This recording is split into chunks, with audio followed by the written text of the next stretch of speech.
Hello, എല്ലാവർക്കും മഹാശിവരാത്രി ആശംസകൾ.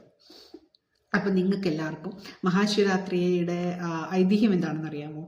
ഏറെക്കുറെ എല്ലാവർക്കും അറിയാവുന്നതാണെന്ന് തോന്നുന്നു. ഇത് അറിയില്ലെങ്കിൽ പോലും, അത് ഐതിഹ്യമാണെന്ന് അറിയില്ലെങ്കിൽ പോലും ഈ സ്റ്റോറി നമ്മളൊക്കെ കേട്ടിട്ടുള്ളതാണ് കേട്ടോ. നെവേർത്ത്ലെസ് അത് അറിയില്ലാത്തവർക്ക് വേണ്ടിയിട്ടാണ് ഇപ്പോൾ പറയുന്നത്.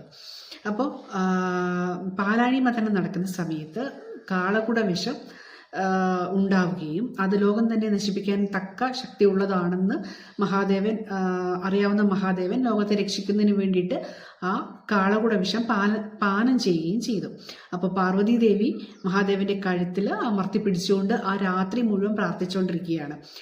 കാരണം അത് ഇറങ്ങിപ്പോയിട്ട് മഹാദേവന് ആപത്തൊന്നും സംഭവിക്കാതിരിക്കുന്നതിന് വേണ്ടിയിട്ട്. അപ്പോൾ അങ്ങനെ പ്രാർത്ഥിച്ചു. പിറ്റേ ദിവസം ആകുമ്പോൾ ആ വിഷം താഴോട്ടിറങ്ങാതെ തൊണ്ടയ്ക്ക് സ്റ്റക്കാവുകയും ഇവിടെ ഒരു നീല നിറം വരികയും അങ്ങനെ മഹാദേവന് നീലകണ്ഠൻ എന്നൊരു പേര് ലഭിക്കുകയും ചെയ്തിട്ടുണ്ട്. അപ്പോൾ ഒന്ന് ഈ ഐതിഹ്യമാണ് കേട്ടോ, ഇതാണ് കേട്ടോ. ഒന്ന് മഹാശിവരാത്രിയുടെ ആ ഒരു ഓർമ്മയ്ക്ക് വേണ്ടിയിട്ടാണ് ശിവരാത്രി ആഘോഷിച്ചത് എന്നുള്ളതാണ് ഒന്നാമത്തെ ഐതിഹ്യം.